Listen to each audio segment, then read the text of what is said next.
Hey guys, Savannah Bell here with My Massage World, and we are in the home stretch right here at the end of 2017. Now, I've never been big on New Year's resolutions. It's just not my thing. Not their bad thing, just not mine.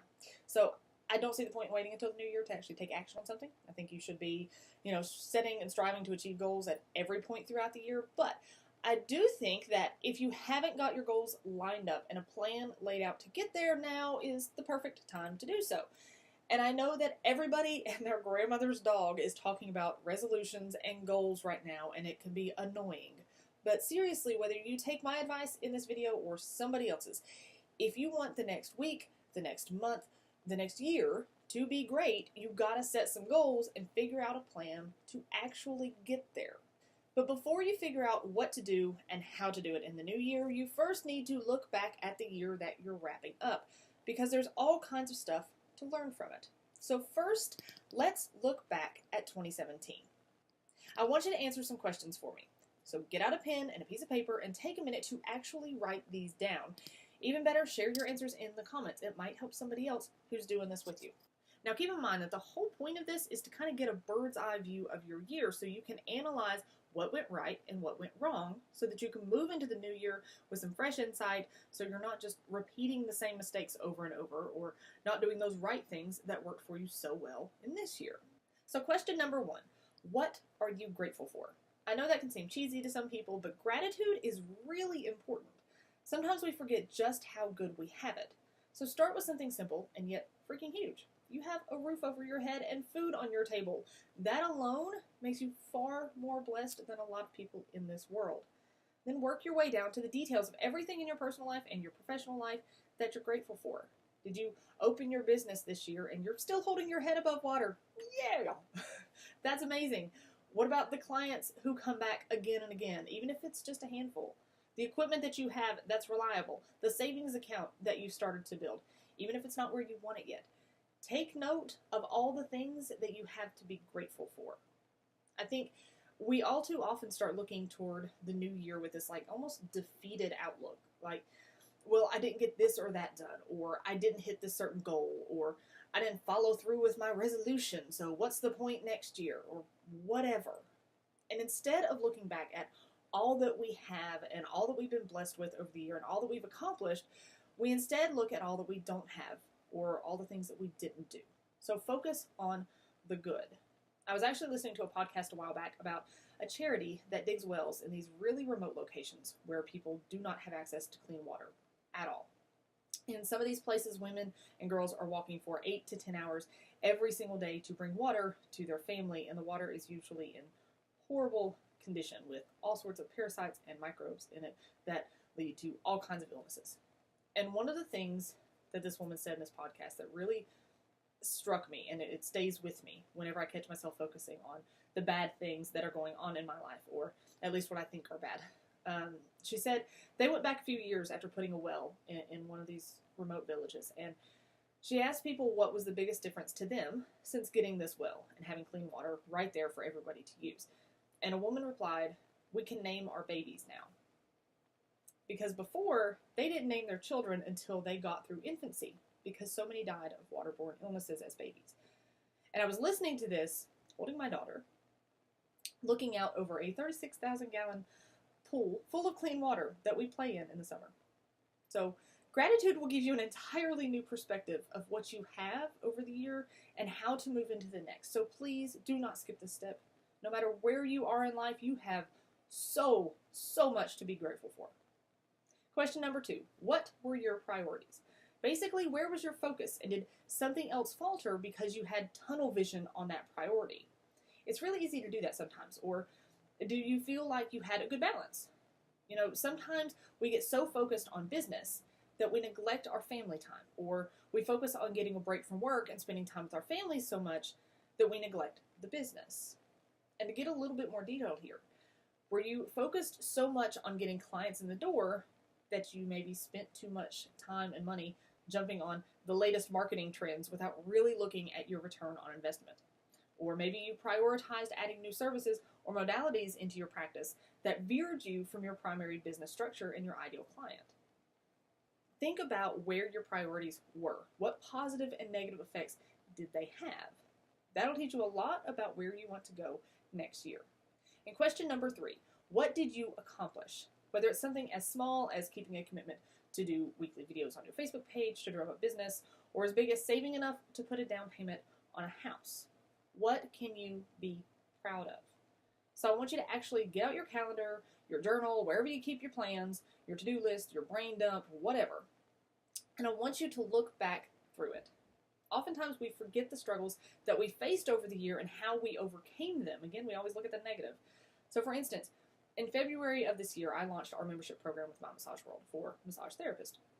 And it was scary as can be because I had invested thousands of dollars and countless hours into developing everything, and I had no clue what kind of response I would get. But guess what? Now it has already grown to the point that I'm actually closing down my massage practice because the membership program needs my attention full time. Today is actually my very last day of seeing clients. Not sure for how long, but right now My Massage World has to be my full-time job in order to keep up with the demand from you guys. So it's quite bittersweet, and there's still a lot of work to be done, but that is a huge accomplishment in just under a year. Not when I expected, especially not this soon, but it is something that I'm immensely proud of. So look back at the beginning of your year and every day throughout and see how far you've come. What is it that you struggled with months ago, but now is a piece of cake? What goals did you hit? Look at the good. Question number 4, what mistakes did you make? This is a tough one, but it's one of the most crucial. In order to grow, in order to know how to proceed into the new year, you not only need to see the good that came out of your year, but where you screwed up. The point isn't to focus on the mistakes, but instead to look at them objectively and see what you learn or what you can learn from them. So if you had a horrible experience at some event you went to try to drum up business, that's a learning experience. You learned not to do that event again or to do it differently in the future. That's the sort of info that you need to take into the new year. All right, so once you've answered those questions, let's talk goal setting. So how do we go about setting goals for an entire year? That can seem a little daunting. But first, understand that some of it is going to change as you go along. You can develop the blueprint for your year, but things are bound to come up here and there, and your schedule gets a little thrown off. You've got to be a little bit flexible in that sense, but you still want to try to catch up if you can to keep yourself on track. Now, be realistic about your goals. If you are barely averaging 2 clients a week, have no financial sense, and you want to grow to be seeing 30 a week and have 5 other therapists working for you by the end of the year, that might be a little bit lofty. But keep your sights high. Maybe that's the 3 to 5 year goal, but start with where you want to be at the end of 2018 so that by 2020 you're at that point, or at least well on your way. So anyway, what I want you to do is think of the big picture first. And remember, write this down. It makes a huge difference in actually achieving your goals when you write it all down and plan it out in detail. So at the end of 2018, when you sit down to review your year, where do you want to be? Is it a specific income goal, like say you want to earn $60,000 by the end of the year? Or maybe you want to average 15 to 20 clients a week. Or maybe it's more broad and your goal is to get more organized and efficient in running your business. Whatever it is, think of the major end goal. Maybe there's a few different ones, or maybe there's just one that really stands out that you've got your eyes set on. But pick at least one, if not a few. Now comes the time to break it down. So let's say, for example, that you set a goal of averaging 20 clients or 20 hands-on hours per week. Great. What if you're starting at just 5 per week right now? That's okay. The point is to break down that big goal into smaller, more manageable goals and figure out a path to get there. It's kind of like building a house. You don't just start throwing stuff together and expect it to come together in the end. You have to excavate and dig out and smooth out the ground. It's a lot like the processes and activities within your business that you can streamline. Then you have to lay the foundation. That's like putting together your marketing and your business plan. Then you get to start putting up the walls and piecing together the pretty stuff. That's like actually getting out to those clients and convincing them to come in the door. So if your goal is 20 hands-on hours per week or 20 clients per week, let's break that down by month. We can even make it super simple and say that means that you need to get just 2 new regular clients each month for the next 10 months to add up to that 20. That even leaves you an extra 2 months built in to catch up if you've fallen behind on things, or you can go above and beyond that goal. Does it already feel a little bit more manageable? You're just talking 2 clients a month.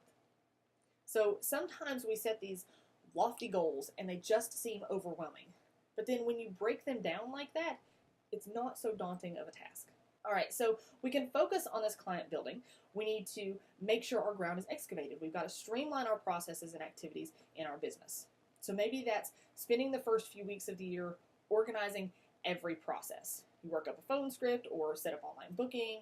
You print out and organize all the forms that you're going to need people to fill out throughout the year. You get your filing system in order. You go ahead and plan out all your CE classes that you want to take so it doesn't sneak up on you later. You list out a cleaning schedule. You revamp your website so that it can do some of the marketing for you and answer people's questions while you focus on other things. You're not constantly trying to update and fix stuff if you don't need to. So whatever steps and processes that you have in your business, spend these first few weeks of the year getting things as organized and streamlined and planned out as much as possible so that you're not running out of ink the morning that you have a new client and no intake forms printed. Stock up on toiletries and office supplies so you don't have to make a midday dash to the store on what is probably going to be a hectic day when you could be getting other things done. Or just set up a schedule to make sure those things are in your calendar. Or better yet, set up auto shipments for that sort of stuff so office supplies just come to you and you don't even have to think about it. So that kind of stuff always sneaks up on you at the worst possible times. So plan ahead now so you don't have to worry about those small urgencies that can actually cause a major disruption in the plans you've laid out. Plan out your social media accounts. Do all these things to get ahead. Now, once you have these things streamlined, whether that took you just one day or the whole month, now we have to pour the foundation. So how are you going to go about getting those 2 new regular clients in every month for the rest of the year? Well, this is where you need to develop a marketing plan. You got to plan out a strategy to get those clients in the door and make them regulars. Now, I could spend hours talking about the details of marketing plans about this because it can get really complex, but we don't have time for that today. So to keep things simple for you right now, I want you to write out who you're marketing to, where they are in your area and online, and then how you can get in front of them. What events are coming up throughout the year? What businesses can you network with, to start getting referrals from? Where online can you build a presence? What specials or promotions will you run each week or month throughout the year? Once you have all of this figured out, you can start building those walls. You can then just plug in the little details and to-dos surrounding each one into your calendar. So for instance, if there's a health fair that you see coming up at the end of February, put it in your calendar, then pick a day to call to reserve your booth, pick a day or a few days to design and print out all the materials and signs that you'll need if you don't already have that sort of stuff ready.